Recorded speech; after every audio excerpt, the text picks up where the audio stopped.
بسم الله الرحمن الرحيم. يا أيها النبي إذا طلقتم النساء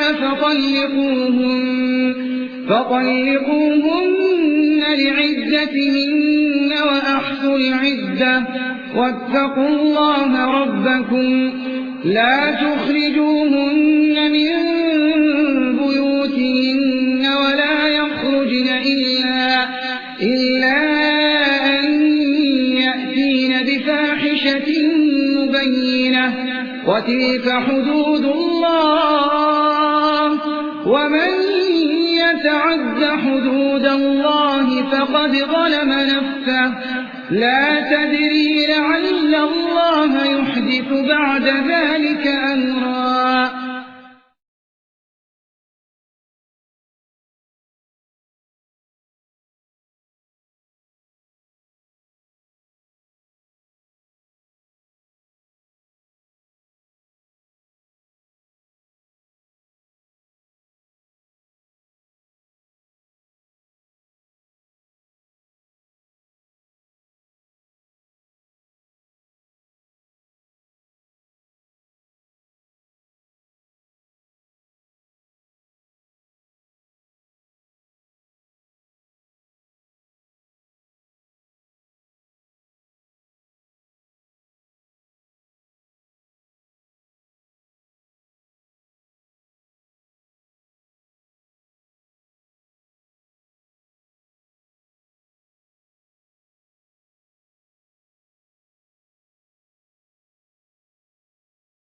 بسم الله الرحمن الرحيم.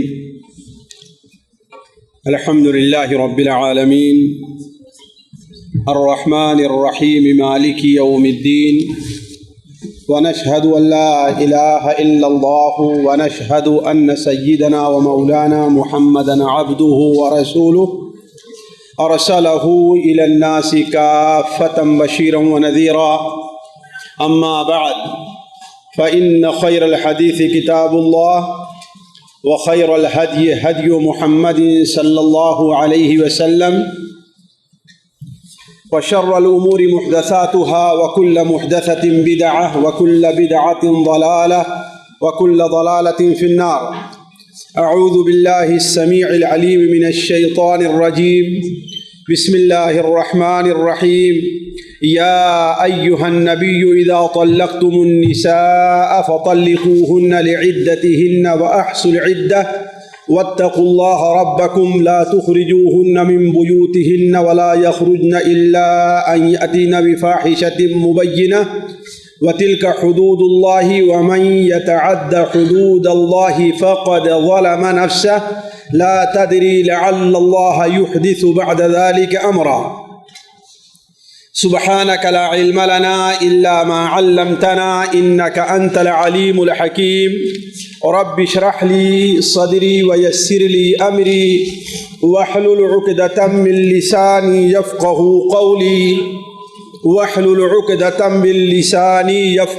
قولي عزیز ساتھیوں، قابل احترام دینی بھائیوں، السلام علیکم ورحمۃ اللہ وبرکاتہ۔ آج بروز جمعہ 21 شعبان 1432 ہجری مکتب توعیت الجالیات زلفی کے اندر ہمیں جس عنوان سے متعلق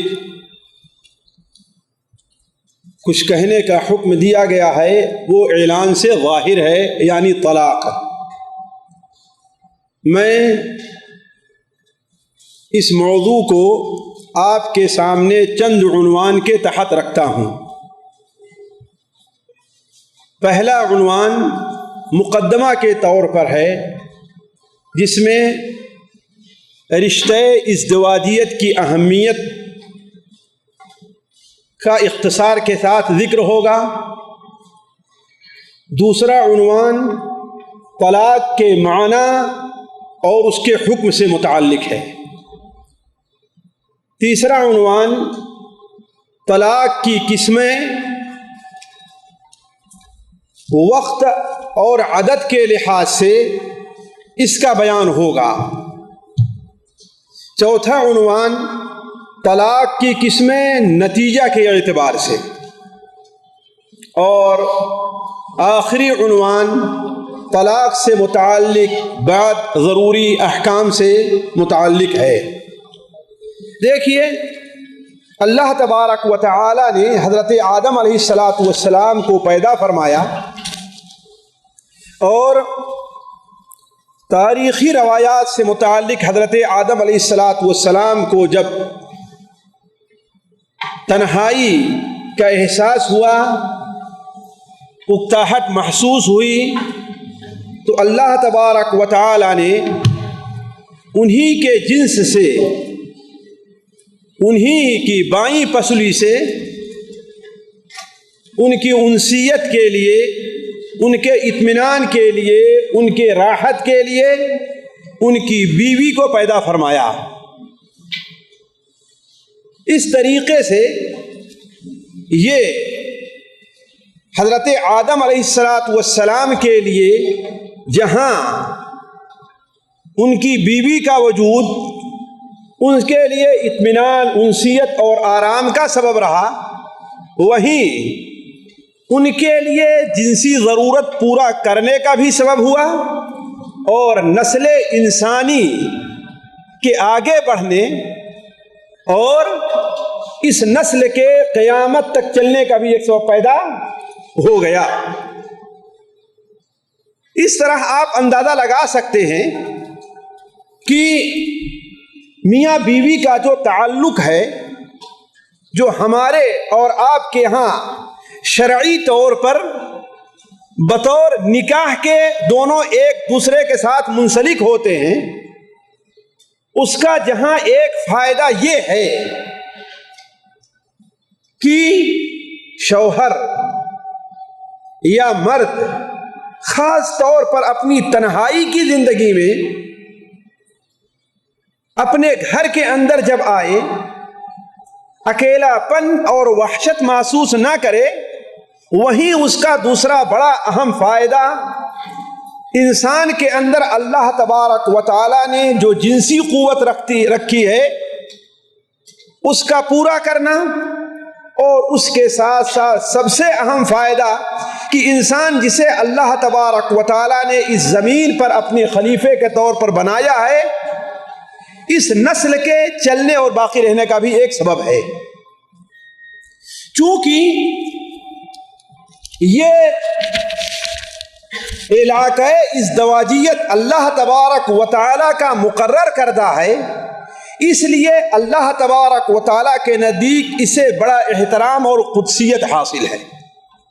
اس کے ساتھ کھیل کرنا، اس کے ساتھ مذاق کرنا، اس کے ساتھ کسی قسم کا ایسا سلوک اور برتاؤ کرنا جس سے اس کے ٹوٹنے کا خطرہ ہو، جس سے اس کے ختم ہو جانے کا خطرہ ہو، یہ چیز اللہ تبارک و تعالیٰ کو قطعاً پسند نہیں، بلکہ اس کے برخلاف اللہ تبارک و تعالیٰ کو یہ ضرور پسند ہے کہ یہ سلسلہ اور یہ تعلق آپس میں قائم رہے۔ بلکہ اللہ کے رسول صلی اللہ علیہ وسلم نے اس رشتے کی قدسیت بیان کرتے ہوئے آپ نے یہاں تک بیان فرمایا کہ 3 قسم کے آدمی ایسے ہیں جن کی مدد اللہ تبارک و تعالی نے اپنے اوپر فرض کر لی، اپنے اوپر واجب کر لیا ہے۔ ان میں سے ایک شخص اللہ تعالیٰ کے راستے میں اس کے دین کی عظمت کے لیے، دین کا جھنڈا بلند کرنے کے لیے جہاد کرنے والا ہے۔ دوسرا وہ شخص جو شادی کر رہا ہے، نکاح کر رہا ہے، اس کے پاس اتنا پیسہ نہیں ہے، اتنا مادہ نہیں ہے، لیکن وہ پاک بازی کی زندگی بسر کرنا چاہتا ہے، تو اللہ تبارک و تعالیٰ اس کی مدد کرتا ہے۔ اور تیسرا شخص مکاتب ہے۔ اسی لیے آپ تعجب کریں گے کہ ہر وہ شخص کوئی بھی ہے، اگر اس تعلق جو میاں بیوی کا تعلق قائم ہے، اگر اس میں درار ڈالنا چاہتا ہے، اختلاف پیدا کرنا چاہتا ہے، اسے توڑنا چاہتا ہے، تو اللہ تبارک و تعالیٰ کے نزدیک سب سخت مبغوض، بلکہ اللہ تعالیٰ کے نزدیک وہ ملعون شخص ہے۔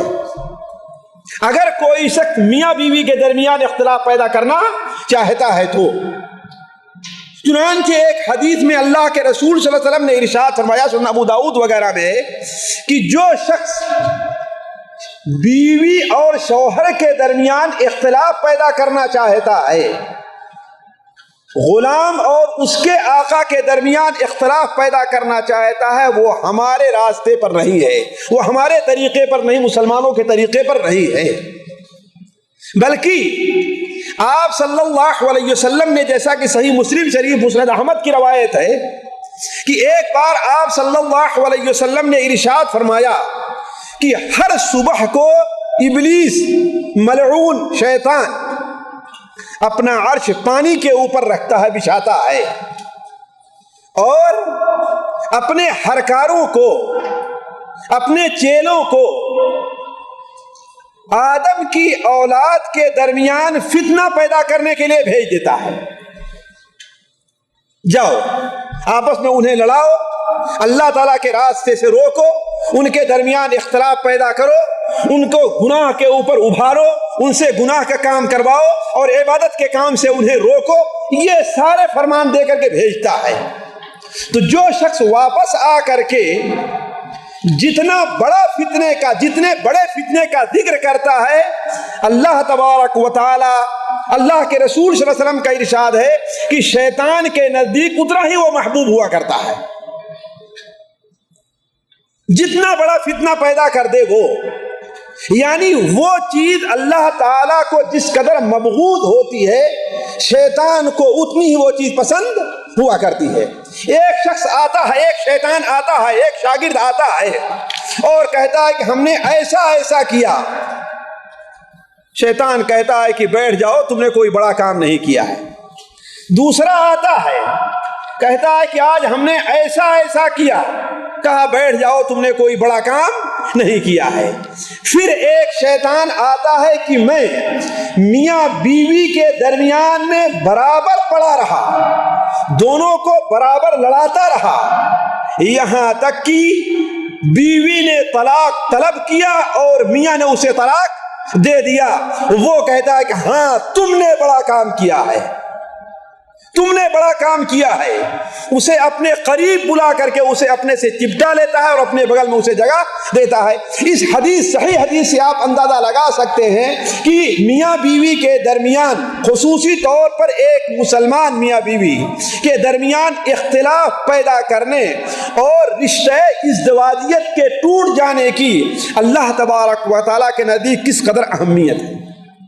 بلکہ آپ صلی اللہ علیہ وسلم نے یہاں تک ارشاد فرمایا، مسند احمد میں، سنن ترمذی میں، اللہ کے رسول صلی اللہ علیہ وسلم کا فرمان ہے کہ جو عورت بغیر کسی شرعی سبب کے اپنے شوہر سے طلاق طلب کرتی ہے کہ مجھے طلاق دے دو، بغیر کسی شرعی سبب کے اپنے شوہر سے طلاق طلب کرتی ہے، نکاح توڑنے کا مطالبہ کرتی ہے، تو اللہ کے رسول صلی اللہ علیہ وسلم نے ارشاد فرمایا کہ اس کے اوپر جنت حرام ہے۔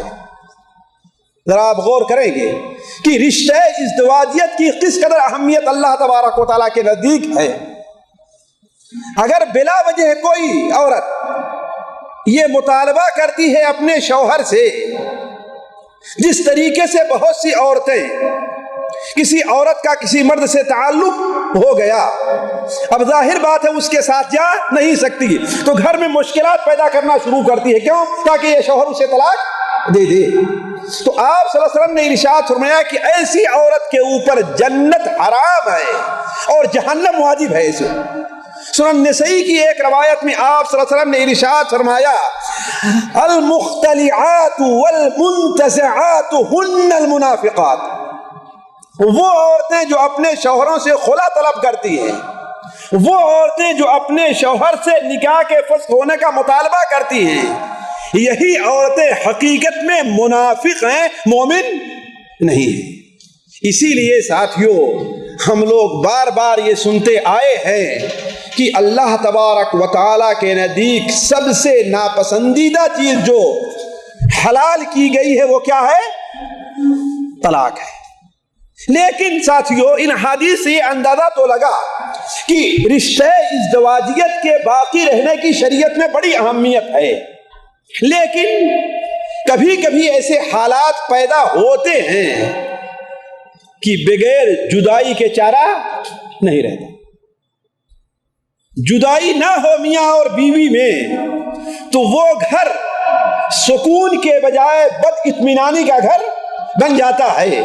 جیسا کہ ایک قصہ بیان کیا جاتا ہے کہ حضرت عمر فاروق رضی اللہ تعالی عنہ کے زمانے میں ایک عورت آئی اور کہتی ہے کہ میں اپنے شوہر سے خلا چاہتی ہوں۔ حضرت عمر رضی اللہ عنہ سے کہا کہ اسے لے جا کر کے ایک اندھیرے تنگ گھر کے اندر بند کر دو اور اسے کچھ نہیں دینا ہے، پھر صبح اسے لے کر کے میرے پاس آؤ۔ چنانچہ جب صبح وہ نکالی گئی تو اس نے کہتی کہ امیر المومنین کتنے سالوں کے بعد آج ایک رات ہم نے اطمینان کی گزاری ہے، کتنے سالوں کے بعد آج ایک رات ہم نے اطمینان کی گزاری ہے۔ تو امیر المومنین نے کہا کہ ہاں اس عورت کو خلا لینے کا حق حاصل ہے۔ کہنے کا مطلب کہ آپ لوگ بھی جانتے ہیں کہ بسا اوقات یہ ضروری ہوتا ہے کہ آپس میں یہ جو رشتہ ہے اسے توڑ دیا جائے، ورنہ نتیجہ کیا نکلتا ہے؟ بہت سے علاقوں میں قتل، عورت کو جلا دینے یا مرد کے زنا کے اندر واقع ہو جانے، اس قسم کے بہت سے غلط کاموں کے اندر لوگ پڑ جاتے ہیں، جس کی وجہ سے شریعت نے اسلام کی یہ خوبی ہے کہ طلاق کی اجازت دی ہے، جدائی کی اجازت دی ہے۔ ساتھیوں جدائی کے بہت سے طریقے ہیں، لیکن جو مشہور اور ہم میں سے ہر شخص کو پیش آنے والے ہیں وہ چند ہیں۔ ایک طلاق ہے، دوسرے خلا ہے۔ طلاق شوہر کی طرف سے ہوتا ہے اور خلا عورت کی طرف سے ہے، یا لعان ہے جو مرد عورت دونوں کی طرف سے ہے، یا فسخ ہے جو خاص قاضی کی طرف سے ہے، یا دونوں میں سے کسی ایک کی موت ہے جس کے بعد یہ رشتہ منقطع، دنیاوی طور پر منقطع ہو جاتا ہے۔ آج میں ان چاروں سے متعلق نہ گفتگو کر کے صرف ایک سے متعلق، حالانکہ ساتھیوں یہ چاروں چیزیں ایسی ہیں جس سے متعلق ہر شادی شدہ مرد یا ہر شادی کی خواہش اور رغبت رکھنے والے مرد کے لیے ضروری ہے کہ ان چیزوں سے متعلق معلومات حاصل کرے کہ طلاق کیا ہے، اس کے احکام کیا ہیں، خلا کیا ہے، اس کے احکام کیا ہیں، فسخ کیا ہے، اس کے احکام کیا ہیں، لعان کیا ہے، اس کے احکام کیا ہیں، اور میاں بیوی میں سے ایک کے انتقال کے بعد دوسرے پر کیا احکام مترتب ہوتے ہیں۔ تو ان تمام سے متعلق ظاہر بات آج کی مجلس میں گفتگو نہیں ہو سکتی، میں صرف ایک چیز سے متعلق گفتگو کرنا چاہتا ہوں، وہ ہے طلاق۔ ساتھیوں پہلی چیز طلاق کا معنی کیا ہے؟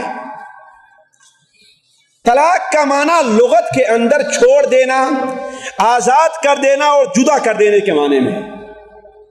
اسی سے عربی میں ایک بہت مشہور لفظ طلیق کا آتا ہے، رجل طلیق یعنی بالکل آزاد مرد۔ ہمارے اردو میں ایک لفظ مطلق بولتے ہیں، اسی سے بنا ہوا ہے۔ مطلق کیا ہے؟ اس کی مطلق کوئی گنجائش نہیں ہے، یعنی بالکل آزاد ہے، کوئی پابندی اس کے اندر نہیں پائی جاتی۔ تو اسی سے لفظ طلاق بنا ہے۔ طلاق کے معنی جدا کر دینا، آزاد کر دینا یا چھوڑ دینے کے ہے، لیکن شرعی اصطلاح میں طلاق کہتے ہیں کہ مخصوص الفاظ کے ذریعے عقد نکاح کو فسخ کر دینا طلاق ہے، یا لفظ طلاق اور طلاق پر دلالت کرنے والے کسی لفظ کے ذریعے عقد نکاح کو فسخ کر دیا جائے۔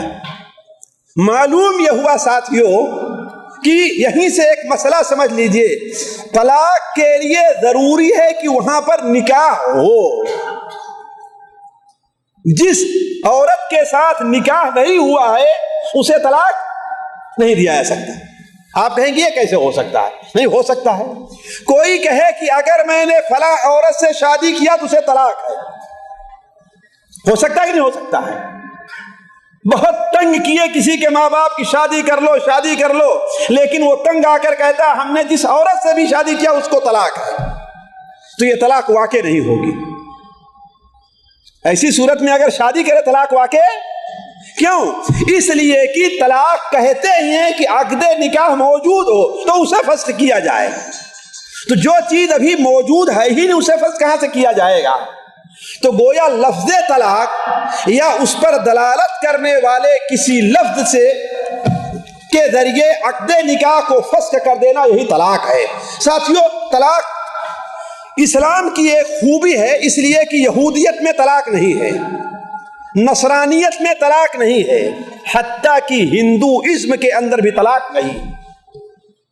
اسی لیے آپ دیکھیں گے کہ حتیٰ کہ شوہر کے مرنے کے بعد بھی ہندوازم میں عورت اپنے شوہر کے عقد سے باہر نہیں جاتی، بلکہ اسے اس کے ساتھ جل جانا پڑتا ہے۔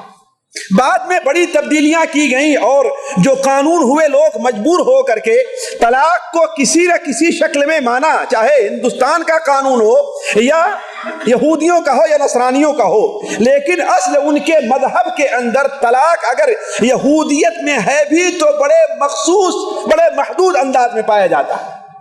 لیکن اسلام کی خوبی یہ ہے کہ اس نے جہاں نکاح کو مشروع قرار دیا ہے وہیں پر طلاق کی اجازت دی ہے، جیسا کہ قرآن مجید میں طلاق سے متعلق متعدد آیات ہیں، بلکہ قرآن مجید کی ایک سورت ہی طلاق سے متعلق نازل ہوئی ہے۔ سورہ بقرہ میں طلاق کے بڑے احکام ہیں، سورہ الاحزاب کے اندر ہے اور سورہ طلاق میں ہے، اور خود نبی کریم صلی اللہ علیہ وسلم نے ایک بار اپنی زوجہ محترمہ کو طلاق دیا ہے، طلاق دیا ہے۔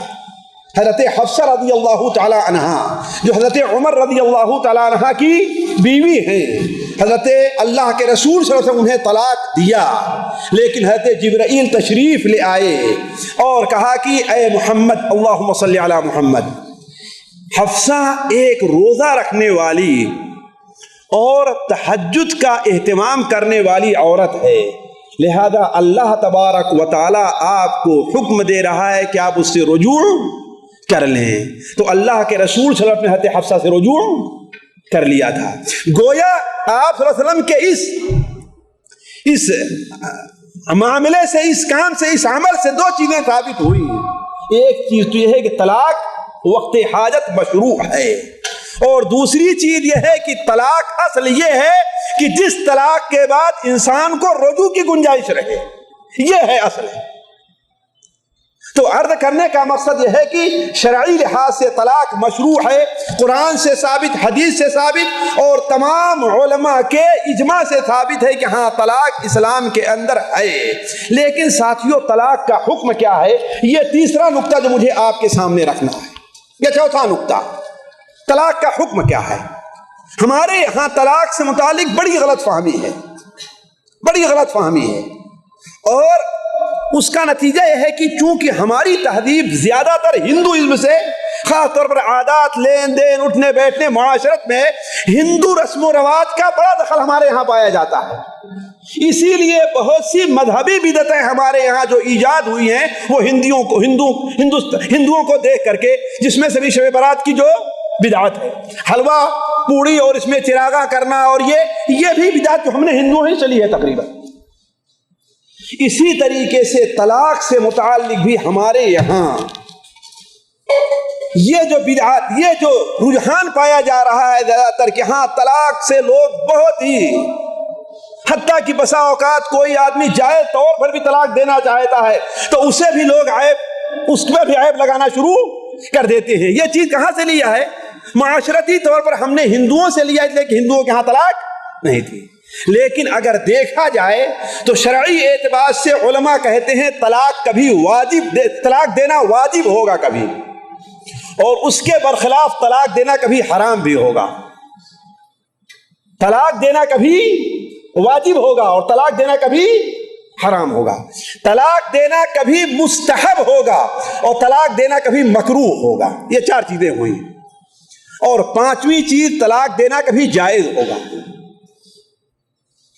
طلاق دینا کبھی واجب ہوگا، اگر انسان طلاق نہیں دیتا تو گنہگار ہے، اور اس کے برخلاف طلاق دینا کبھی حرام ہوگا۔ اگر طلاق دیتا ہے تو انسان گناہ کا کام کر رہا ہے۔ تیسری چیز یہ ہے کہ طلاق دینا کبھی مستحب ہوگا، بہتر یہ ہے۔ اگر انسان طلاق نہیں دے گا تو خطرہ ہے کہیں گناہ کے اندر واقع نہ ہو جائے۔ اور چوتھی چیز یہ ہے کہ طلاق دینا مکروہ ہے، اگر انسان طلاق نہیں دیتا ہے تو خطرہ ہے کہیں گناہ کے اندر نہ پڑ جائے۔ اور پانچویں چیز ہے کہ طلاق دینا جائز ہے۔ اس کو ذرا سنیے، یہ چیز ہمارے اور آپ کے سمجھنے کی ہے۔ پہلی چیز، طلاق دینا واجب ہے، وہ کب؟ اس کی کئی صورتیں ہوتی ہیں ساتھی۔ ایک صورت تو یہ ہے کہ انسان ایک ایسی عورت سے اس کا پالا پڑ گیا ہے جو بڑی ہی بد اخلاقی سے متعلق میری بد چلنی سے ہے، یعنی وہ زنا کرتی ہے مثال کے طور پر اس کی عدم موجودگی میں۔ جس طریقے سے بہت سے سوالات اس قسم کے ہوتے ہیں، اور ساتھیوں اس پر توجہ دینے اور خود اپنے گھر پابندی لگانے اور سخت نگرانی کی ضرورت ہے۔ میں کسی ایک شخص کو نعوذ باللہ متہم نہیں کرتا۔ ابھی پچھلے ہفتے الجزیرہ کے اندر ایک رپورٹ چھپی ہے کہ چند سالوں کے اندر عورت کی، یعنی شادی شدہ عورت کی خیانت کے میں 30% کا اضافہ ہوا ہے۔ اور انہوں نے لکھا تھا کہ ایک شہر کا یا چند شہروں کے اندر اس کا مردم شماری یا اس کا حساب لگایا گیا، سروے کیا گیا، تو اس میں 60% عورتیں اپنے شوہر کے ساتھ رہنے کے باوجود زنا کرتی ہیں۔ اور اس کی وجہ کئی ایک ہے، جن میں سب سے بڑا دخل اس میں مرد کا انٹرنیٹ کے اوپر جنسی تصاویر کا یا جنسی فلموں کا دیکھنا ہے، جس کی وجہ سے وہ اپنی عورت کی ضرورت پوری نہیں کر سکتے تو عورت اس کے لیے کوئی دوسرا باہر راستہ ڈھونڈتی ہے۔ اور مرد کا اپنی بیوی اپنے گھر سے ایک لمبی مدت تک غائب رہنا ہے، اس کی متعدد وجہ۔ اور عورت کو آزادی ملی ہے کہ وہ جہاں چاہے جائے اور آئے، اس پر کوئی پابندی نہیں رہا کرتی ہے۔ بلکہ اب تو صورتحال یہ ہو گئی ہے کہ ہمارے یہاں اب یہ عیب سمجھا جاتا ہے کہ شادی کے بعد بیوی شوہر کے ماں باپ کے ساتھ رہے، ہے کہ نہیں؟ اس لیے کہتے ہیں بھائی روزانہ کے جھنجھٹ سے، اختلاف سے بہتر یہ ہے کہ ایک مکان کرایہ پر لے کر کے اسے ہم دے رہے ہیں تاکہ ساس بہو کی لڑائی سے ہمیں فرصت مل جائے۔ عرض کرنے کا مقصد ہم اس طرف نہیں جاتے، ہم اس طرف جا رہے ہیں کہ پہلی چیز جس صورت میں طلاق دینا واجب ہوگا وہ یہ ہے کہ بیوی بد چلن ہو، زنا کرتی ہے، اس کے بارے میں معلوم ہو جائے، اسے اولاً سمجھایا جائے اور منع کیا جائے۔ اگر مانتی نہیں ہے تو اسے طلاق دے دینا واجب ہوگا۔ نبی کریم صلی اللہ علیہ وسلم کی حدیث ہے مستدرک حاکم میں حضرت ابو موسیٰ اشعری سے کہ 3 قسم کے لوگ ہیں، وہ دعائیں کرتے ہیں لیکن اللہ ان کی دعا قبول نہیں کرتا۔ وہ دعا کرتے ہیں لیکن اللہ تعالیٰ ان کی دعا قبول نہیں کرتا۔ ان تینوں میں ایک وہ شخص ہے جس کی بیوی بدچلن ہے اور اسے طلاق نہیں دے دیتا ہے، اسے وہ طلاق نہیں دے رہا ہے۔ دوسری صورت طلاق دینا واجب کب ہوگا؟ ایک شخص ہے اپنی بیوی کے حقوق ادا نہیں کرتا، اپنی بیوی کے حقوق ادا نہیں کر رہا ہے، سمجھایا جا رہا ہے، بیوی مطالبہ کر رہی ہے، اس کے حقوق ادا نہیں کرتا، وہ اپنا معاملہ پنچایت میں لے جاتی ہے۔ اگر پنچ فیصلہ کر دیں کہ ہاں تم طلاق دو یا بیوی کے حقوق ادا کرو تو ایسی صورت میں یا تو حقوق ادا کرے ورنہ طلاق دینا واجب ہوگا۔ واجب ہوگا کہ اگر نہیں دیتا ہے طلاق تو وہ سخت گنہگار ہوگا۔ وَلَا تُمْسِكُوهُنَّ ضِرَارًا لِتَعْتَدُوا۔ اور تیسری صورت یہ ہے کہ شوہر اگر اپنی بیوی سے ناراض ہو تو اسے اجازت ہے کہ وہ 4 مہینے تک اپنی بیوی کے پاس نہ آنے کی قسم کھا لے۔ جدا رہنے کی قسم کھا لے. للذین یولون من نسائہم تربص 4 اشہر، جو لوگ اپنی بیویوں کے پاس نہ جانے کی قسم کھا لے انہیں صرف 4 مہینے کے انتظار کی مہلت ہے. بس 4 مہینے کے بعد فَإِنْ فَاءُوا، اگر واپس آ جائیں تو اللہ تبارک و تعالی معاف کرنے والا اور بخشنے والا ہے. وَإِنْ عَزَمُوا الطَّلَاقَ، اور اگر 4 مہینہ گزر گیا تو انہیں اجازت نہیں ہے کہ 4 مہینے کے بعد 5 مہینہ بھی دور رہے اپنی بیوی سے. انہیں طلاق دینا واجب ہوگا. یعنی یا تو واپس آئیں اپنے گھر پر اور یا پھر اپنی بیوی کو طلاق دیں. یہ چند صورتیں ہیں جس میں بیوی کو طلاق دینا واجب ہوگا، اور ایسی اور بھی بہت سی صورتیں ہو سکتی ہیں کہ بیوی کو طلاق دینا واجب ہوگا. دوسری صورت ہے کہ طلاق دینا کبھی کبھی حرام ہے. وہ حرام کب ہوگا؟ حرام ہونے کی بھی متعدد صورتیں ہیں ساتھیوں. ایک صورت یہ ہے کہ کوئی کسی شخص کی بیوی حالت حیض میں ہے، وہ حالت حیض میں ہے، پاک نہیں ہے، اختلاف ہوا، غصہ آیا، اسے طلاق دے دیا. ایسی حالت میں طلاق دینا ناجائز ہے، بلکہ اسے رجوع کر لینا واجب ہوگا. رجوع اگر طلاق دے بھی دیا غصے میں تو اس کے اوپر واجب ہے کہ وہ رجوع کر لے. جیسا کہ حضرت عبداللہ ابن عمر رضی اللہ عنہ کا معاملہ ہے، صحیح بخاری شریف پہ ہے کہ انہوں نے اپنی بیوی کو حالت حیض میں طلاق دے دیا تو اللہ کے رسول صلی اللہ علیہ وسلم نے کیا کہا؟ ناراض ہوئے اور کہا حضرت عمر سے کہ ان سے کہو کہ رجوع کر لیں. دوسری صورت یہ ہے کہ ایسے ذرا غور کریں گے، اس پر کم لوگ توجہ دیتے ہیں، ایسے طہر میں پاکی کی حالت میں اپنی بیوی کو طلاق دے جس طہر کے اندر اپنی بیوی سے مل چکا ہے، ہم بستر ہو چکا ہے اور حمل کا ہونا ظاہر نہیں ہے. ایسی حالت میں بھی طلاق دینا جائز نہیں ہے، حرام ہے. یعنی سمجھنے کی کوشش کریں، عورت حالت حیض میں نہیں ہے کہ اس سے ملا نہیں جا سکتا، عورت حالت طہر میں ہے، پاکی میں ہے، اور اس پاکی کی حالت میں میاں بیوی دونوں آپس میں مل بھی ایک دوسرے سے مل چکے ہیں. تو اب ایسی حالت میں جب تک اسے دوبارہ حیض نہ آئے اور حیض آنے کے بعد دوبارہ پاک نہ ہو جائے اسے طلاق دینا جائز نہیں ہوگا. اسلام نے اس سے منع کیا ہے، اور اس کی وہی دلیل جو ہم نے حضرت عبداللہ ابن عمر کی حدیث بیان کی کہ اللہ کے رسول صلی اللہ علیہ وسلم نے ارشاد فرمایا ان سے کہو رجوع کریں، پھر اپنے بیوی کو روکے رکھیں، پھر وہ طہر پاک ہو، پھر اس کے بعد حیض آئے اور حیض کے بعد جب دوبارہ طہر میں ہو تب اسے طلاق دیں یا تو پھر اس کو اپنے ساتھ رکھیں. اسی طریقے سے تیسری صورت طلاق کی طلاق یہ ہے کہ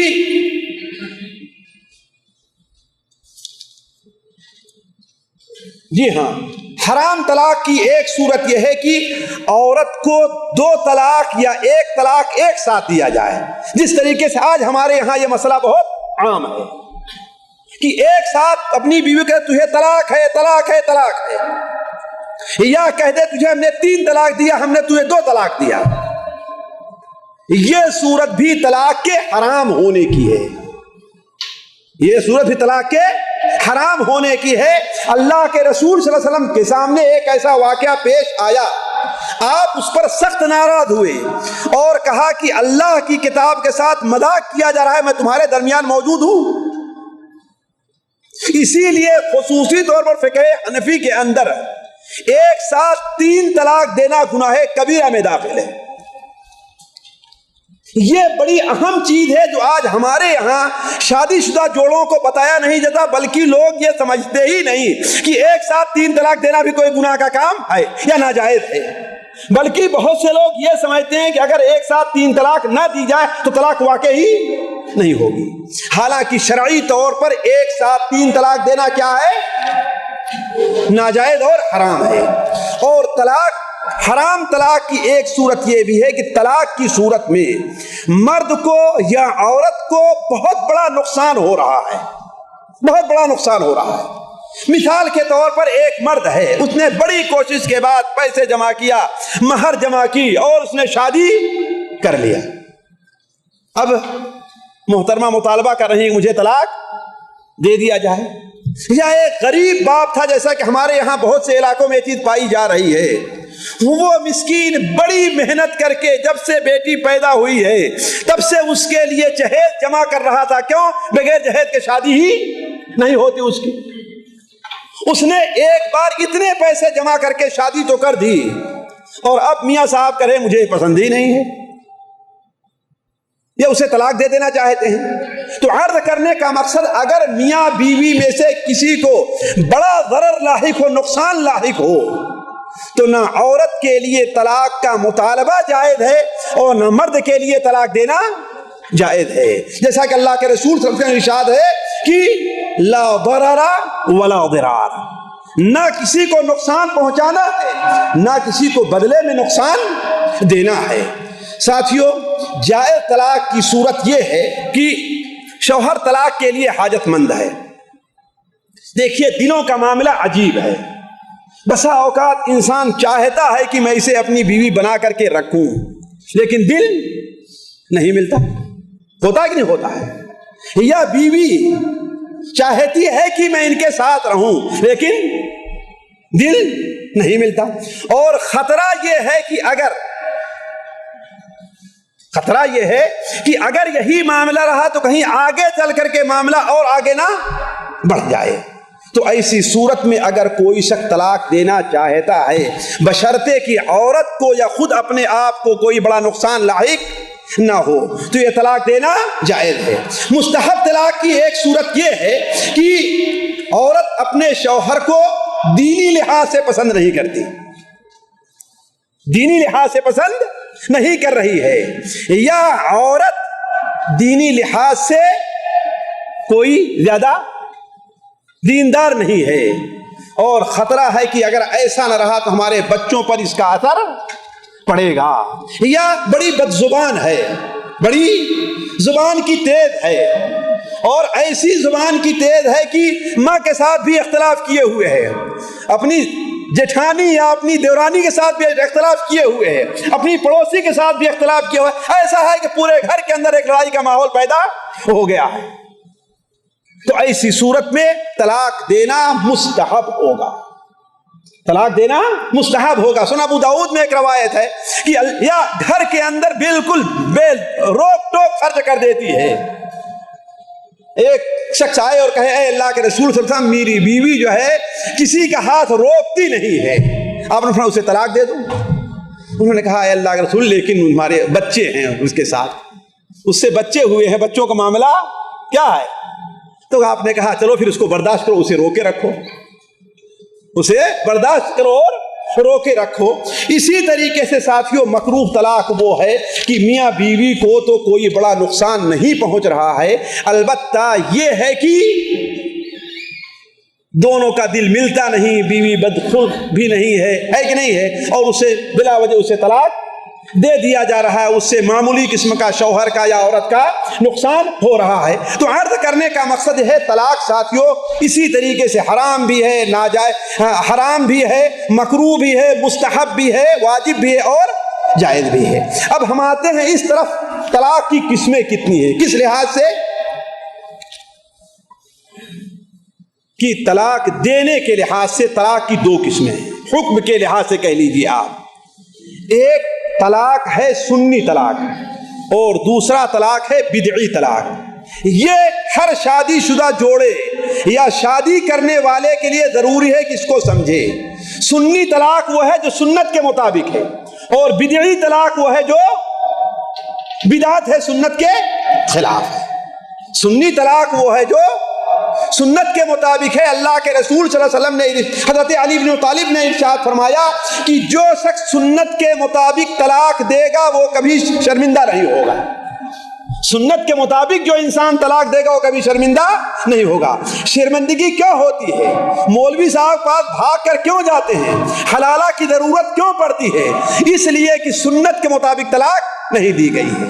اگر انسان سنت کے مطابق طلاق دے اور سنت کا جو طریقہ ہے طلاق دینے کا اس کی پابندی کر لے تو کبھی بھی کسی انسان کو شرمندہ ہونا نہیں پڑے گا. اور اللہ کے رسول صلی اللہ علیہ وسلم نے خود اللہ تبارک و تعالی نے بڑی وضاحت کے ساتھ ان کے احکام بیان کر دیے ہیں کہ کس طریقے سے طلاق انسان کو دینا چاہیے۔ مثال کے طور پر پہلی چیز سنت کے طلاق، سنی طلاق وہ ہے جو سنت کے مطابق ہو۔ اس کی چند صورتیں ہیں کہ انسان طلاق اپنی بیوی کو دے تو اس حال میں دے کہ اس کی بیوی پاک ہو، حیض سے نہ ہو، اور اس پاکی کی حالت میں اپنی بیوی سے مل نہ چکا ہو۔ اور تیسری چیز ہے کہ ایک طلاق دے۔ پہلی صورت سمجھ لیا نا؟ پہلی صورت کیا ہے طلاق کے، سنی طلاق کی، کہ پاکی کی حالت میں طلاق دے، اس پاکی میں اپنی بیوی سے ملاقات کا معنی یعنی میاں بیوی کے تعلقات قائم نہ ہوئے ہوں۔ اور تیسری چیز کیا ہے؟ ایک طلاق دے۔ اور چوتھی چیز یہ ہے کہ بہتر یہ ہے کہ اس کے اوپر گواہ بنا لے، جیسا کہ سورہ طلاق کی دوسری آیت میں اللہ تعالیٰ ارشاد فرماتا ہے کہ اس کے اوپر گواہ بنا لیا جائے، رجعت پر بھی اور روکنے پر بھی۔ تو یہ ساتھیوں پہلی صورت میں 4 شرطیں ہیں طلاق کے سنی ہونے کی۔ پہلی شرط یہ ہے کہ حالت طہر میں طلاق دی جائے، اسے حیض نہیں ہونا چاہیے۔ دوسری صورت یہ ہے کہ ایک ہی طلاق دی جائے، 2 یا 3 طلاق نہ دی جائے۔ تیسری شرط یہ ہے کہ اس طہر میں اپنی بیوی سے جنسی تعلقات نہ قائم کیا ہو۔ اور چوتھی شرط یہ ہے کہ گواہ بنا لے۔ طلاق سنی کی دوسری شرط ہے کہ اگر بیوی کو حمل ہے تو اس حال میں اپنی بیوی کو طلاق دے اور اس کے اوپر گواہ بنا لے۔ ساتھیو ایسا کیوں ہے؟ اس لیے کہ شوہر کو اگر معلوم ہو جائے کہ میری بیوی حمل سے ہے تو شاید چھوڑنا نہ چاہے، کیوں اس اس کا اب اسی صورت میں چھوڑے گا جب بڑا ہی مجبور ہو گیا رہے گا۔ تو حالت حمل میں طلاق دے اور ایک ہی طلاق دے، 2 طلاق نہ دے، جیسا کہ ابھی اس سے پہلے گزرا کہ ایک ساتھ 2 طلاق اور 3 طلاق دینا کیا ہے؟ ناجائز اور حرام ہے۔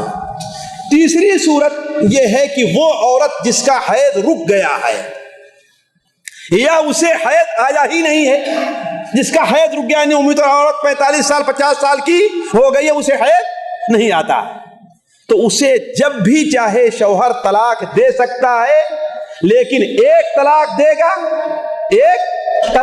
گا اور بہتر یہ ہے کہ طلاق کے اوپر گواہ بنا لے۔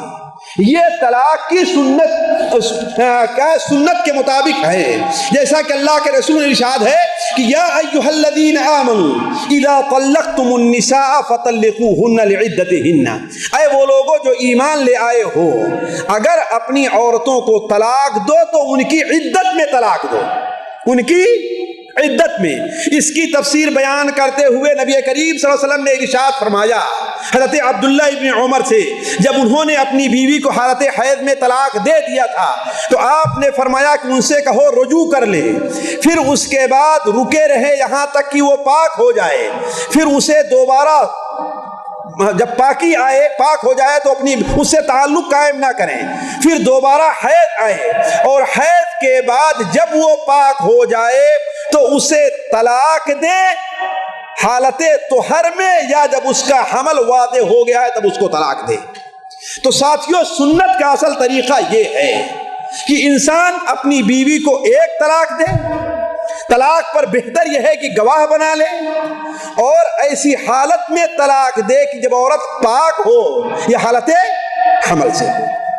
اسی طریقے سے ساتھیوں بدعی طلاق کیا چیز ہے جو سنی طلاق کے خلاف ہو؟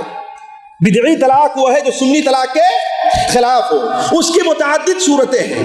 پہلی صورت یہ ہے کہ حالت حیض میں طلاق دیا جائے، حالت حیض میں، لیکن ایسی صورت میں واجب ہے کہ حالت حیض میں اگر طلاق دے رہا ہے، پہلی طلاق دے رہا ہے، دوسری طلاق دے رہا ہے تو رجوع کرنا واجب ہوگا اس کے اوپر، رجوع کرنا، اگر رجوع نہیں کرتا تو گنہگار ہوگا۔ اسی طریقے سے بدعی طلاق کی دوسری صورت یہ ہے کہ حالت طہر میں طلاق دے جس میں اپنی بیوی سے جنسی تعلقات قائم کر چکا ہو۔ اس صورت میں بھی واجب ہے کہ اپنی بیوی سے وہ رجوع کر لے۔ بعض علماء کہتے ہیں رجوع کرنا مستحب ہے بشرطے کہ پہلی یا دوسری طلاق ہو۔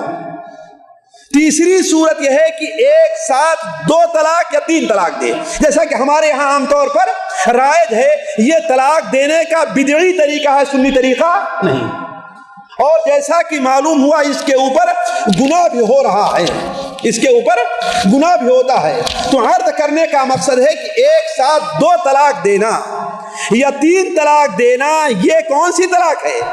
بدعی طلاق ہے، بدعت کا طریقہ ہے، سنت کا طریقہ نہیں ہے، بلکہ اللہ کے رسول صلی اللہ علیہ وسلم اس کے اوپر اس قدر ناراض ہوئے، جیسا کہ سنن نسائی میں حضرت لبید کی روایت ہے کہ اللہ کے نہیں محمود ابن لبید کی، کہ اس قدر ناراض ہوئے کہ ایک صحابی اٹھتے ہیں اور کہتے ہیں آپ فرمائیں تو میں اس کو قتل کر دوں، اس قدر ناراض ہوئے آپ۔ اب یہاں پر ساتھیوں ایک سوال ہوتا ہے، کیا بدعی طلاق واقع ہوگی کہ واقع نہیں ہوگی؟ بدعی طلاق جب دی جا رہی ہے تو آیا واقع ہوگی کہ واقع نہیں ہوگی؟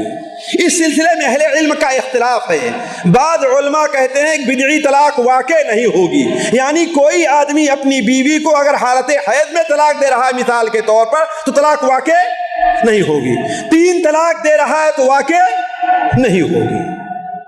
لیکن ناچیز کے نزدیک علماء کے اقوال پڑھنے کے بعد اور احادیث پر نظر رکھنے کے بعد ایسا معلوم ہوا کہ بدعی طلاق واقع ہوگی، لیکن بدعی طلاق کے لحاظ سے اس کا حکم بدلتا رہے گا۔ مثال کے طور پر بدعی طلاق اگر اس نے حالت حیض میں دیا ہے تو طلاق واقع ہوگی، البتہ رجوع کرنا واجب ہوگا۔ حالت طہر میں دیا ہے جس میں جمع کر چکا تھا تو طلاق واقع ہوگی، البتہ رجوع کرنا، اسے رجوع کر لینا ہوگا۔ اور ایک ساتھ 2 یا 3 طلاق دے رہا ہے تو اس سلسلے میں بھی اہل علم کا اختلاف ہے کہ آیا یہ 1 طلاق شمار ہوگی یا تینوں طلاق شمار ہوگی یا کوئی طلاق شمار نہیں ہوگی۔ یہ 3 مذہب اہل علم کا، 1 طلاق شمار ہوگی یا 3 طلاق شمار ہوگی یا 1 بھی طلاق شمار نہیں ہوگی۔ اس سلسلے میں بھی آپ کے سامنے تفصیل کے ساتھ چند باتیں رکھوں گا کہ اس سلسلے میں اصل مسلک یہ ہے کہ ایک ساتھ ایک مجلس میں خواہ ایک لفظ کے ساتھ ہو یا الگ الگ الفاظ میں ہو، 3 طلاق دی جائے یا 2 طلاق دی جائے تو شرعی طور پر قرآن اور حدیث کی روح سے 1 طلاق واقع ہوگی، قرآن اور حدیث کی روح سے 1 طلاق واقع ہوگی۔ کیوں؟ اس کی میں 5 وجہ ذکر کرتا ہوں، 5 وجہ 5 دلیلیں اس کی دیتا ہوں، جبکہ اس کی اور بھی بہت سی دلیل ہے۔ ساتھیوں، پہلی دلیل یہ ہے کہ قرآن مجید میں اللہ تبارک و تعالیٰ طلاق سے متعلق فرماتا ہے الطلاق مرتان۔ اللہ نے کیا بیان فرمایا؟ طلاق 2 مرتبہ ہے، یہ نہیں کہا کہ طلاق 2 ہے۔ اور مرتبہ کس کو کہتے ہیں؟ 1 کے بعد دوبارہ طلاق دی جائے، ہے کہ نہیں؟ معلوم یہ ہوا کہ اصل طلاق یہ ہے جو 2 مرتبہ میں دی جائے۔ اب اگر 1 مرتبہ دے دی جا رہی ہے تو گویا وہ طلاق شرعی طلاق نہیں ہے، وہ طلاق شرعی طلاق نہیں ہے۔ دوسری بات یہ ہے کہ اللہ کے رسول صلی اللہ علیہ وسلم نے حضرت عبداللہ ابن عمر نے جب طلاق دیا تھا تو آپ نے ان سے کیا فرمایا کہ حالت حیض میں اس سے کہو رجوع کر لے، پھر پاک ہو تو اس کو چھوڑے رکھے، پھر حیض آئے اور پاک ہو تو اسے 1 طلاق دے۔ آپ نے کیا فرمایا؟ 1 طلاق دے۔ یہی وہ عدت ہے جس عدت میں اللہ کے رسول صلی اللہ علیہ وسلم نے اپنی بیویوں کو طلاق دینے کا حکم دیا ہے۔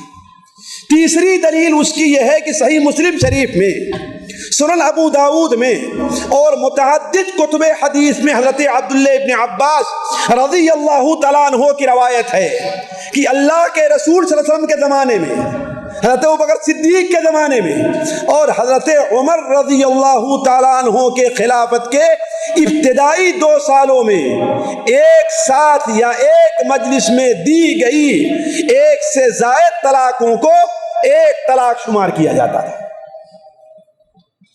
یہ ایسی حدیث ہے ساتھیوں جس کی تعبیر کی کوئی گنجائش نہیں ہے۔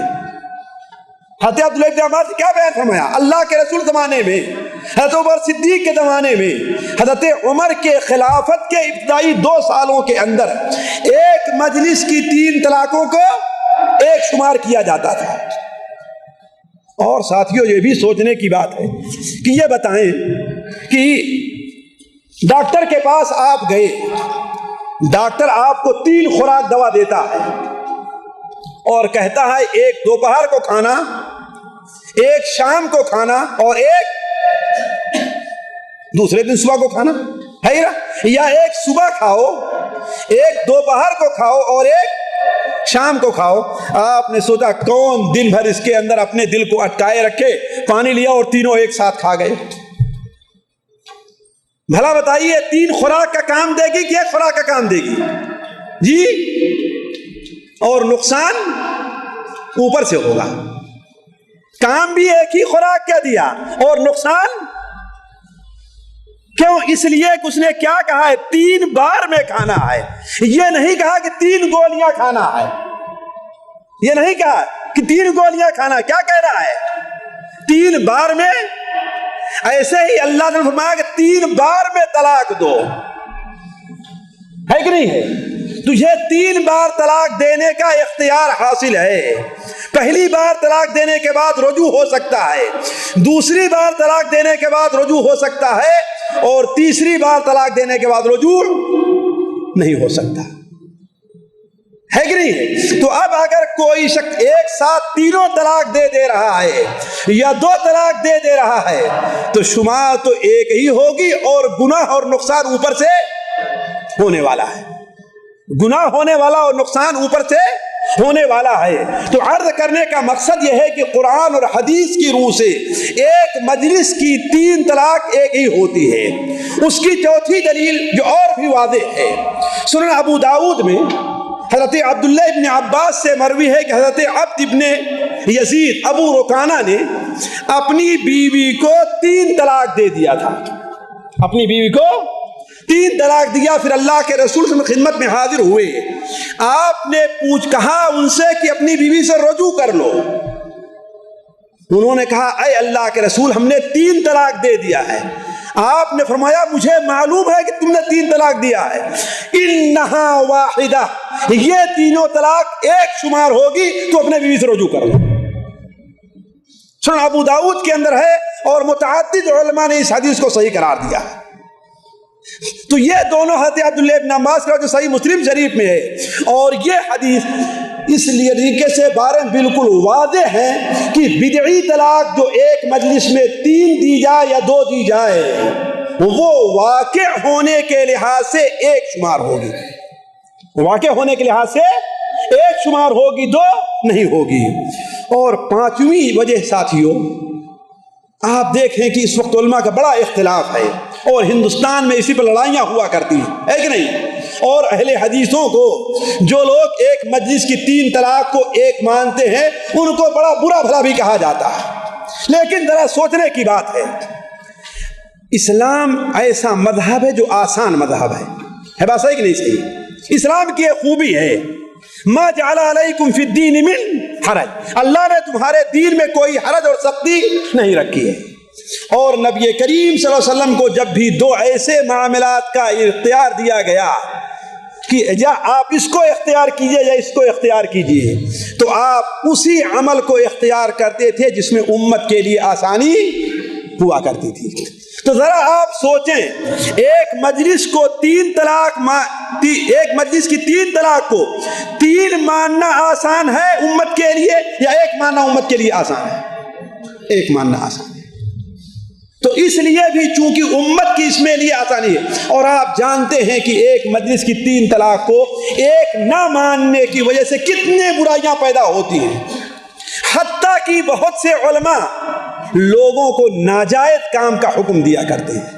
وہ کیا ہے؟ حلالہ ہے، کہتے ہیں نا، خود علماء احناف کے نزدیک حلالہ مکروہ تحریمی ہے۔ کیوں؟ اللہ کے رسول صلی اللہ علیہ وسلم اس کے اوپر لعنت بھیجی ہے۔ حالانکہ اصل یہ ہے کہ حلالہ ناجائز اور حرام ہے، صرف مکروہ نہیں ہے۔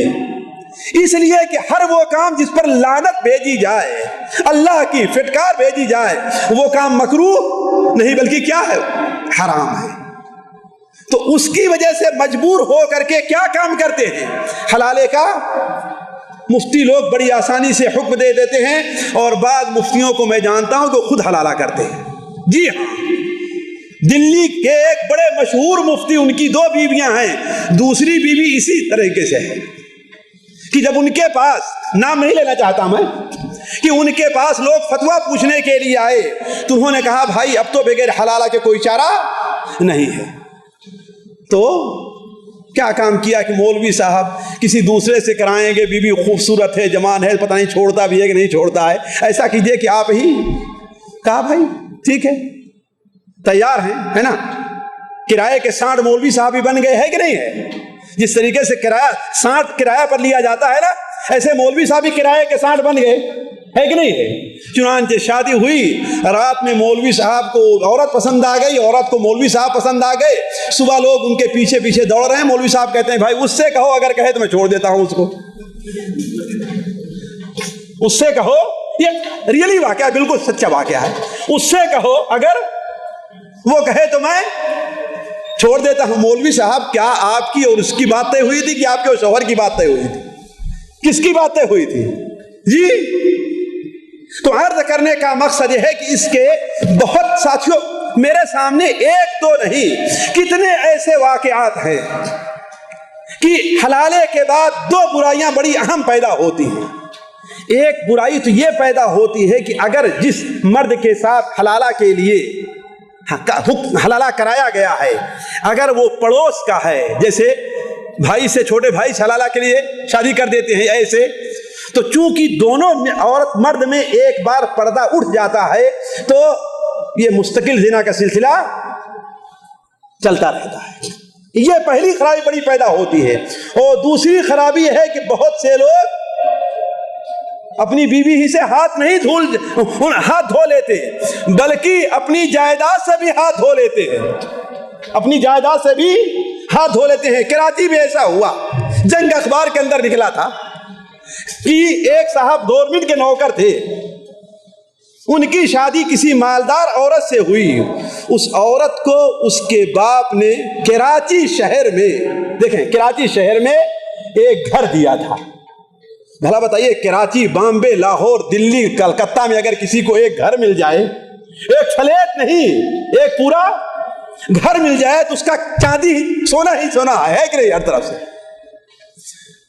تو میاں صاحب کسی دن گورنمنٹ نوکر تھے، آفس میں گئے اور بڑے غصے میں آئے، وہاں تو بس چلا نہیں اپنے آفیسر کے سامنے، اور آ کر غصہ کس کے اوپر اتارا؟ بیوی کے اوپر اتارا۔ ذرا سے اختلاف ہو اور 3 طلاق ایک ساتھ جڑ دیا، ہے کہ نہیں ہے؟ کہتے ہیں بھائی کہ تمہارے پاس 3 گولی ہے، تمہیں چلانے کی اجازت ہے، چاہے مثال دیتے ہیں یہ چاہے ایک ساتھ چلاؤ یا الگ الگ چلاؤ، ہے کہ نہیں ہے؟ ہم کہتے ہیں کہ ہاں چلاؤ گے تو، لیکن اگر ایک ساتھ چلاؤ گے ایک ہی دشمن تمہارا مرے گا اور 2 دشمن تمہارے اوپر حملہ کرنے کے لیے باقی رہے گی، یہ کیوں نہیں سوچتے ہو تم؟ ہے نا؟ اور اگر ایک گولی چلاؤ گے تو 2 دشمن کا اور تم مقابلہ کر سکتے ہو۔ تو شریعت کو اگر آپ مثال سے بیان کرنا چاہتے ہیں تو اس کے خلاف بھی مثالیں موجود ہیں۔ تو عرض کرنے کا مقصد یہ ہے کہ طلاق دے دیا، اب مولوی صاحب لوگوں کے پاس فتویٰ پوچھنے دوڑے تو مولوی صاحب لوگوں نے کیا کہا کہ حلالہ کراؤ۔ اب بڑی مصیبت یہ ہے کہ اب کسی سانڈ کو ڈھونڈنا ہے، کہاں ملے وہ سانڈ، ہے نا؟ ظاہر بات سانڈ ہی ہم نہیں کہتے، اللہ کے رسول نے فرمایا ہے، حدیث شریف میں ہے، کیا تمہیں میں سنن ابو داؤد وغیرہ میں کیا میں تمہیں کرائے کا سانڈ نہ بتلاؤں؟ صحابہ کرام نے کہا ضرور بتلائیے۔ کہا حلالہ کرنے والا حلالہ کرانے والے یہ کرائے کا سانڈ ہے، میں نہیں کہہ رہا ہوں۔ تو وہ صاحب بھی کسی سانڈ کو ڈھونڈنے لگے تو سوچے کسی سے شادی کریں گے تو ہوتا ہے کہ صرف بیوی پر نہیں بلکہ مکان پر بھی قبضہ کر لے۔ تو ایسا کیا، گھر میں جو نوکر تھا جس کے اوپر زور چل سکتا تھا، اسے دبا سکتے تھے، اسے مار سکتے تھے، ہے کہ نہیں، اس سے شادی کے بارے میں سوچ لیا اور اس کو طے کیا کہ بیٹا یہاں پر آؤ، ایسا ایسا معاملہ ہے، تمہیں اتنا پیسہ دیا جائے گا، اس لیے سانڈ کو کرایہ دیا جاتا نہیں دیا جاتا ہے، اس کی مزدوری دی جاتی ہے نا، اتنا پیسہ تمہیں دیا جائے گا، ایسا کرنا ایک رات کے لیے اس سے شادی کر لو اور کل صبح اسے تم چھوڑ دینا۔ وہ کاغذ لے آیا گیا ہے نا جس کے اوپر نکاح لکھا گیا اور نیچے جو تھا کہ ہاں بھائی طلاق دینے پر دستخط اس سے کروائیں گے، ٹھیک ہے۔ رات میں اسے عورت کے پاس بھیجا گیا تو شروع میں تو چونکہ گھر کا نوکر تھا، نوکرانی کے پاس جاتے ہوئے دب رہا ہے، ڈر رہا ہے، لیکن نوکرانی نے اسے بلایا اور دونوں ایک ساتھ رہے تو عورت کو وہ پسند آ گیا، وہ نوکر عورت کو پسند آ گیا، اور عورت نے کہا کہ دیکھو اب تمہیں طلاق نہیں دینا ہے، یہ تمہارا گھر ہے، اس میں اب ہم اور تم رہیں گے، ہم اور تم رہیں گے۔ بھلا بتائیے کسی کو اتنا بیوی ہی نہیں بلکہ اتنا اچھا گھر کراچی میں مل رہا ہے اس کو، اب تک 1000-1500 کا نوکر تھا، اب لاکھوں اور کروڑوں کا مالک بن جا رہا ہے، کون چھوڑنے والا ہے؟ چنانچہ صبح کو ہوئی، اب دروازے پر چارپائی بچھا کر کے جاگیردار کی طرح بیٹھا ہوا، نمبردار کی طریقے سے ہو، اس لیے کہ اس کا وہ گھر ہے۔ اب ادھر سے پرانے میاں کاغذ لے کے صبح جیسے ہوئی نہیں، رات بھر تو نیند نہیں آئی ہوگی ہے نا، بھاگے ہوئے آتے ہیں کاغذ، کہتے ہیں کہ او لڑکے اس پر دستخط کرو، تو کہتا ہے دستخط کیسی دستخط؟ کہا کہ طلاق کی دستخط کرو، کہا کہ کیسی دستخط؟ اب غصے میں آئے، جیسے کہ روزانہ اس کے اوپر اپنا روب جماتے تھے کہ پھر ماروں گا ایک تھپڑ تمہیں کھینچے۔ اندر سے بیوی نکلی، کہا کمینے کہیں کہ بھاگ کھڑے ہو یہاں سے، تمہارا اس میں کوئی اختیار نہیں ہے، گھر میرا ہے۔ چنانچہ منہ لے کر کے اپنا واپس چلے آئے۔ تو عرض کرنے کا مقصد ہے کہ اس لحاظ سے بھی امت کے لیے اس کے اندر آسانی ہے، اس لیے بھی ہم کہتے ہیں کہ بدعی طلاق جو ایک مجلس کی 3 ہے وہ ایک واقع ہوگی، 3 واقع نہیں ہوگی۔ آخری بات ساتھیوں جو نقطہ رہ گیا وہ یہ ہے، بلکہ آخری سے پہلے والا نقطہ، کہ طلاق کی قسمیں نتیجہ کے لحاظ سے، یہ تو طلاق کی قسمیں تھی کس لحاظ سے؟ واقع ہونے کے لحاظ سے، لیکن نتیجہ کے لحاظ سے طلاق کی ساتھیوں 2 قسمیں ہیں، ایک طلاق بائن ہے اور ایک طلاق رجعی ہے۔ طلاق رجعی کہتے ہیں وہ طلاق جس کے بعد شوہر کو اپنی بیوی سے رجوع کرنے کا حق حاصل ہو، یعنی پہلی طلاق دیا، دوسری طلاق دیا، رجوع کرنے کا حق حاصل ہے، یہ طلاق رجعی ہے۔ اور دوسری طلاق طلاق بائن ہے، بائن کے معنی ہوتا جدائی، یعنی اس کے بعد اب شوہر کو رجوع کرنے کا حق حاصل نہیں ہے، شوہر اپنی بیوی سے رجوع نہیں کر سکتا۔ اس کی مختلف صورتیں ہیں، ایک صورت تو یہ ہے کہ شوہر کبھی بھی رجوع نہیں کر سکتا، شوہر پوری زندگی کبھی رجوع نہیں کر سکتا، نیا نکاح بھی نہیں کر سکتا ہے، حتیٰ کہ اگر وہ دوسرے شوہر سے بھی شادی کر لے پھر بھی اس کے ساتھ رجوع نہیں کر سکتا۔ یہ وہ طلاق ہے جو لعان کے بعد طلاق ہوتی ہے، یعنی مثال کے طور پر شوہر نے اپنی بیوی کے اوپر زنا کی تہمت لگائی اور بیوی انکار کر رہی ہے، تو شوہر لعان کرے گا، قسم کھائے گا 4 بار کہ میں قسم کھاتا ہوں کہ میں سچا ہوں، میں قسم کھاتا ہوں کہ میں سچا ہوں، میں قسم کھاتا ہوں کہ میں سچا ہوں، میں قسم کھاتا ہوں کہ سچا ہوں، اور 5ویں بار کہے گا میرے اوپر اللہ تعالیٰ کی لعنت ہو اگر میں جھوٹا ہوں تو۔ اس کے بعد عورت اٹھے گی اور کہے گی میں قسم کھاتی ہوں کہ وہ جھوٹا ہے، میں قسم کھاتی ہوں کہ وہ جھوٹا ہے، میں قسم کھاتی ہوں کہ وہ جھوٹا ہے، اور 5ویں بار کہے گی میرے اوپر اللہ کا غضب نازل ہو اگر وہ سچا ہے۔ اس کے بعد میاں بیوی میں جدائی ہو جائے گی، وہ زندگی بھر کبھی اکٹھا نہیں ہو سکتے۔ اسی طریقے سے ایک بیرونہ کبریٰ کی یہ صورت ہے کہ شوہر اپنی بیوی کو 3 طلاق دے دیا ہے، یعنی الگ الگ مجلس میں 3 طلاق دے دیا ہے، اب اس بیوی سے کبھی رجوع نہیں کر سکتا الا کہ وہ اپنی خواہش سے کسی مرد سے شادی کرے اور وہ مرد اپنی خواہش سے اسے طلاق دے، طے کر کے شادی نہیں ہونی چاہیے، اپنی خواہش سے شادی کیا اور اپنے خواہش سے طلاق دے دے تو نئے سرے سے دوبارہ نکاح ہو سکتا ہے۔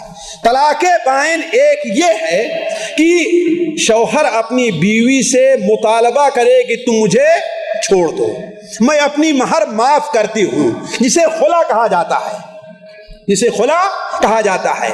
خلا کر لینے کے بعد بھی دونوں میں جدائی ہو جائے گی، البتہ نئے نکاح سے دوبارہ دونوں کا نکاح ہو سکتا ہے، دوسرے مرد سے شادی کرنے کی ضرورت نہیں، نکاح ہو سکتا ہے۔ سمجھنے کی کوشش کریں، ایک شوہر ہے، ایک عورت ہے، عورت کا دل شوہر سے نہیں لگتا یا کوئی وجہ ہے، یا شوہر بدچلن ہے، نمازی نہیں ہے، عورت چاہتی ہے کہ میرا شوہر دیندار ہو، یہ سوچتی کہ اس کے ساتھ رہوں گی تو میرا معاملہ نہیں بنے گا، تو شوہر سے وہ مطالبہ کر سکتی ہے کہ ہاں آپ مجھے چھوڑ دیں، میری جتنی مہر ہے میں معاف کرتی ہوں، کوئی بات نہیں، ہمارے ابا نے جو کچھ جہیز دیا ہے میں اس کو چھوڑتی ہوں، آپ مجھے چھوڑ دیں۔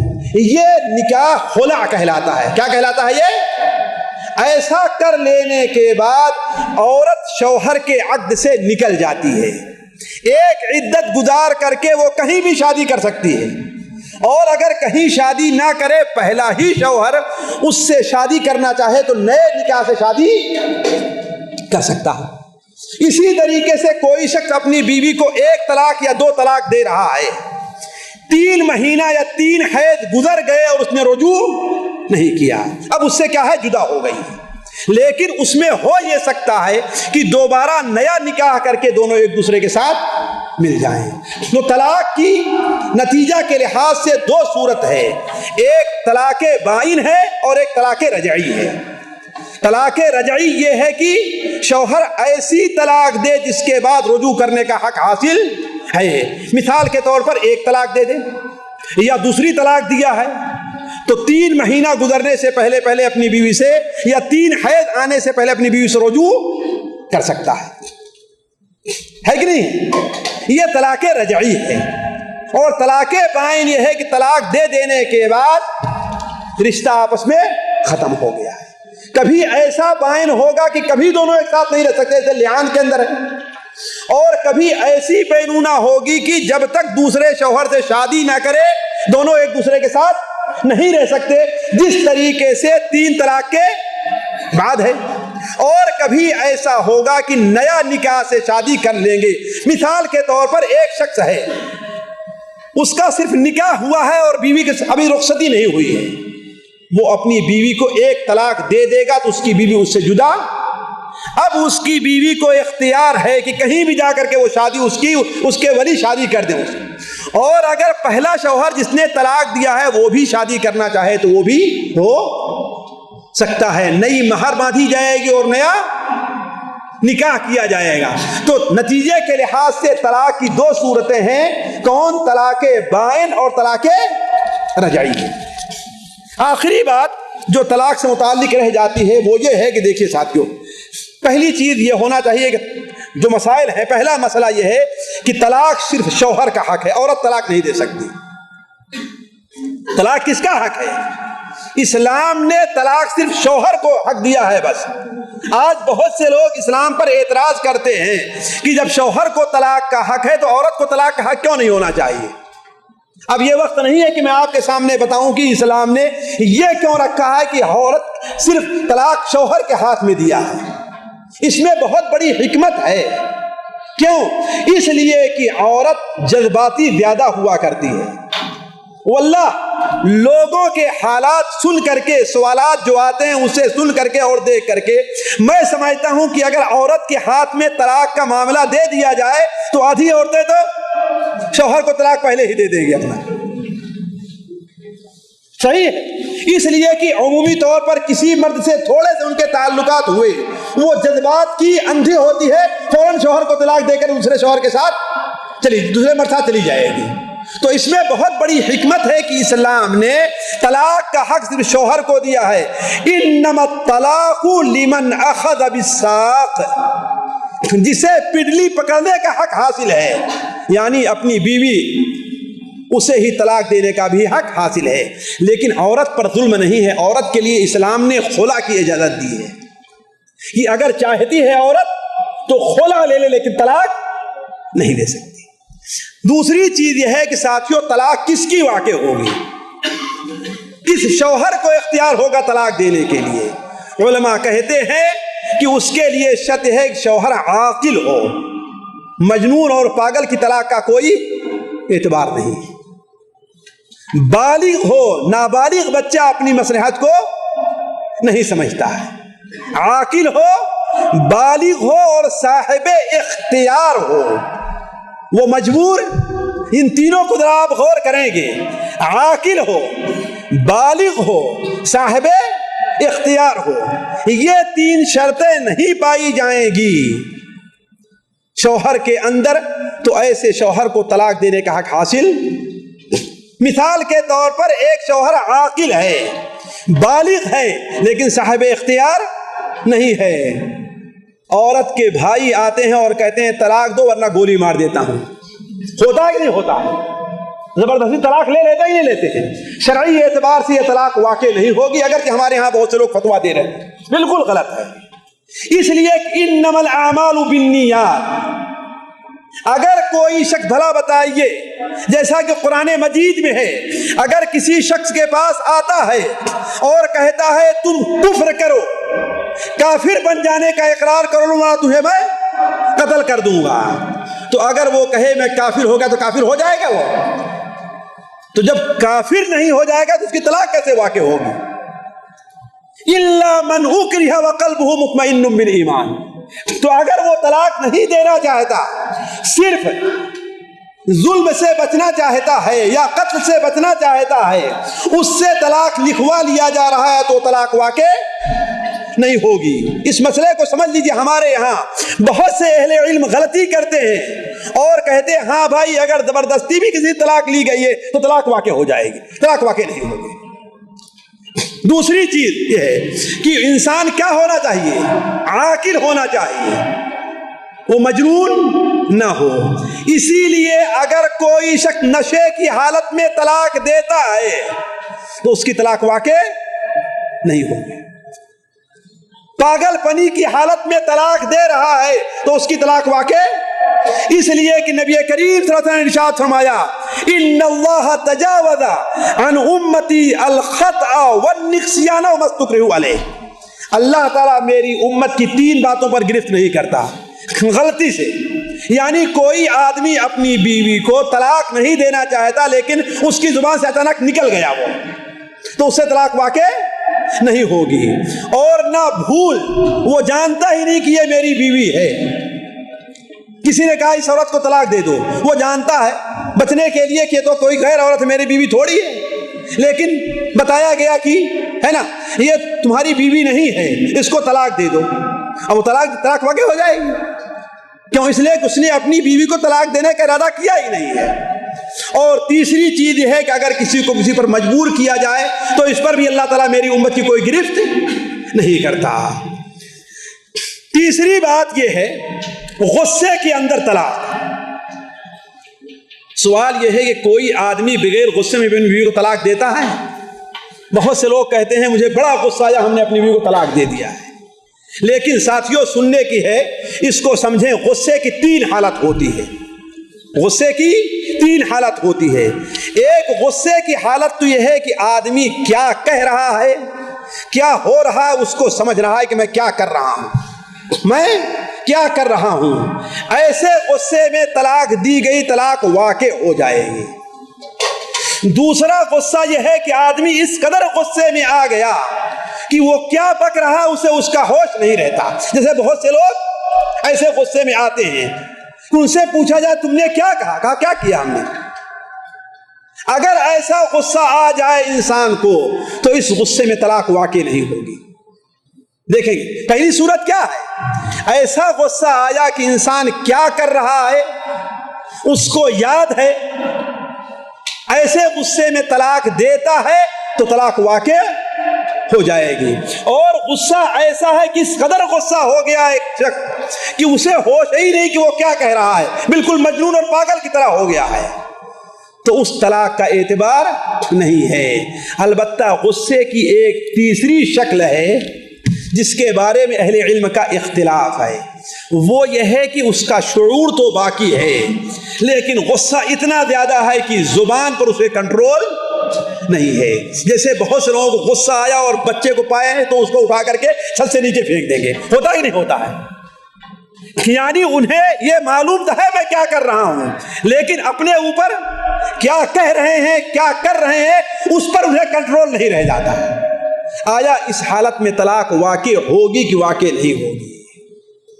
میں یہاں پر خاموشی اختیار کرتا ہوں، مجھے علماء کا اختلاف ہے اور میں اس میں سمجھتا ہوں کہ صحیح مسئلہ کیا ہے، لیکن یہاں پر خاموشی کیوں؟ اس لیے کہ سننے والے اس کا غلط مفہوم، اس لیے ایسے معاملات میں لوگوں سے کیا کہتا ہوں، قاضی کے پاس جاؤ، بڑے مفتی کے پاس جاؤ، اس کے پاس بیٹھ کر کے اپنی صورت کو، اپنی حالت کو بیان کرو، وہ فیصلہ کرے گا کہ ہاں یہ غصہ تمہارا قابل اعتبار ہے کہ نہیں ہے۔ یعنی تمہارے اوپر طلاق ہونے کا فیصلہ اس لیے کہ بھائی ساتھیوں، طلاق ہونا نہ ہونے کا معاملہ کیا ہے؟ کسی شرمگاہ کے حلال یا حرام کرنے کا معاملہ ہے۔ اس لیے میں کہہ رہا ہوں کہ یہ مسئلہ سخت پیچیدہ ہے۔ پہلی صورت بالکل واضح ہے کہ اتنا غصہ ہو انسان کو کہ وہ سمجھ رہا ہے کیا کر رہا ہے اور اس پر تصرف ہو سکتا ہے، اور دوسری صورت یہ ہے کہ انسان کو کوئی ہوش نہیں ہے، اور تیسری صورت وہ ہوتی ہے کہ ہوش تو ہے لیکن اپنی زبان پر کنٹرول۔ اور میں سمجھتا ہوں کہ ایسی صورت میں طلاق ہو جانی چاہیے۔ میں فیصلہ نہیں کر رہا ہوں، کیوں؟ اس لیے کہ یہ ایسا غصہ ہے کہ اس کے اوپر انسان کنٹرول کر سکتا ہے۔ مثال کے طور پر اپنے کفیل کے سامنے ہو، ایسا غصہ آ جائے اسے، ہے نا، تو اس کی مصلحت یہ ہے کہ کفیل کو راضی رکھنا، لہذا اس غصے کو پر کنٹرول قابو پائے کہ نہیں پائے گا؟ زبان سے کوئی غلط بات ہے کہ نہیں ہے؟ تو عرض کرنے کا مقصد یہ سخت اختلاف کی بات ہے۔ آخری چیز جو طلاق سے متعلق رہ جاتی ہے، اور میں نہیں سمجھتا تھا کہ اس قسم کے غلطیاں لوگوں سے ہوگی، لیکن بعض سوالات جو آتے ہیں ہمارے پاس، ابھی چند دن پہلے ایک صاحب کا سوال آیا جب طلاق سے متعلق ان کے سامنے میں واضح کرنے لگا تو کہے ایسے تو میں کئی بار کر چکا ہوں اپنی بیوی کے ساتھ، اس لیے اسے سمجھنے کی ضرورت ہے۔ ساتھیوں، یہ کہ ہنسی اور مذاق میں طلاق دینا، ہنسی اور مذاق میں طلاق دینا، طلاق ساتھیوں واقع ہو جائے گی۔ شوہر اگر عاقل ہے، بالغ ہے، با اختیار ہے تو اس کی طلاق واقع ہو جائے گی، خواہ حقیقت میں طلاق دے یا مذاق میں طلاق دے۔ طلاق کا معاملہ شریعت کے نزدیک اتنا اہم ہے، نکاح کا معاملہ، نکاح کا رشتہ اتنا مقدس ہے کہ اس کے ساتھ مذاق کرنے اور چھیڑ خانی کرنے کی اجازت نہیں ہے۔ اگر کوئی شخص اپنی بیوی کو مذاق میں کہتا ہے چل تجھے طلاق دیا ہم نے، چل تجھے ہم نے چھوڑ دیا ہے، ہوتا ہے کہ نہیں ہوتا ہے؟ تو ایسی حالت میں طلاق واقع ہو جائے گی۔ اس لیے اس کو اچھی طریقے سے سمجھ لینا چاہیے۔ میاں بیوی دونوں کھیل رہے ہیں، شوہر کہتا ہے کہ چلو اگر ابھی تم چاہو تو میں تجھے طلاق دے دیتا ہوں، وہ کہتی دے دو طلاق، ہنسی مذاق میں کہتا چلو تجھے طلاق دے دیا، ہو گئی طلاق۔ اگر نیت ہے طلاق بولنے کی، چاہے مذاق میں ہے یا حقیقت میں ہے، سنجیدگی میں ہے، تو طلاق واقع ہو جائے گی۔ اس لیے اس کو سمجھنے اور سمجھانے کی ضرورت ہے۔ نبی کریم صلی اللہ علیہ وسلم کا فرمان ہے، حضرت ابو ہریرہ رضی اللہ عنہ روایت ہے سنن ابو داؤد میں، ترمذی میں، مسند احمد اور متعدد کتب حدیث میں، کہ 3 معاملہ ایسا ہے کہ جس میں سنجیدگی بھی حقیقت ہے اور مذاق بھی حقیقت بن جاتا ہے۔ سنجیدگی بھی حقیقت ہے اور مذاق بھی حقیقت بن جاتا ہے۔ نکاح، کوئی باپ مذاق میں کہے، یا کوئی بھائی جو اپنی بہنوں کا ولی ہے، اپنی بہنوں کا ولی ہے، اس کے والد نہیں ہیں، مذاق میں کسی سے کہے، کوئی کہے کہ ہاں بھائی کیوں اپنی بہن بیٹی کو بیٹھایا ہوا ہے، مجھ سے نکاح کیوں نہیں کر دیتا، ان کو مجھ سے اس کا نکاح کیوں نہیں کر دیتا، میں تیار ہوں اس سے شادی کرنے کے لیے، وہ بھی مذاق کہ چلو ہم نے تمہارے ساتھ اس کی شادی کر دی، تو شادی ہو جائے گی ساتھیوں، شادی ہو جائے گی، وہ اس کی بیوی مانی جائے گی۔ تو 3 چیزیں ایسی ہیں جس میں مذاق بھی سنجیدگی ہے اور حقیقت بھی سنجیدگی، تو سنجیدگی ہے ہی، وہ کیا ہے؟ نکاح ہے، طلاق ہے اور آزادی ہے۔ بعض روایات میں کیا ہے؟ رجوع ہے۔ تو اس چیز کو سمجھ لینا چاہیے کہ طلاق کا معاملہ ایسا ہے، نکاح کا معاملہ ایسا ہے جس میں کھیل کرنے کی گنجائش نہیں ہے۔ اگرچہ یہ چیز مذاق میں نکاح اور طلاق ہمارے ہاں 2 میدان میں بہت کھل کر کے پایا جاتا ہے، ایک یونیورسٹی اور کالجز میں، اور دوسرے فلمی دنیا میں اگر شرائط پائے جا رہے ہیں، یعنی ولی کی اجازت ہو اور ایجاب اور قبول ہو جائے تو نکاح واقع ہو جائے گا، خواہ نکاح کرنے کا مقصد ہے یا مقصد صرف کھیل کرنا ہے۔ تو اس مسئلے کو بھی سمجھ لینا چاہیے کہ مذاق میں طلاق واقع ہو جاتی ہے۔ ساتھیوں، یہ چند چیزیں ہیں جو آپ کے سامنے طلاق سے متعلق رکھی گئی بڑے اختصار کے ساتھ، جسے ہر انسان، ہر شادی شدہ جوڑے اور ہر شادی کا ارادہ رکھنے والے مرد کو جاننا اور سمجھنا چاہیے، اس لیے کہ بہت سے لوگ اس مسئلے کو نہ سمجھنے کی وجہ سے بہت سی بھیانک غلطیوں کے اندر واقع ہو جاتے ہیں، پھر اس کے بعد مولوی صاحب لوگوں کے پیچھے دوڑتے اب ہم کیا کریں، اب ہم کیا کریں۔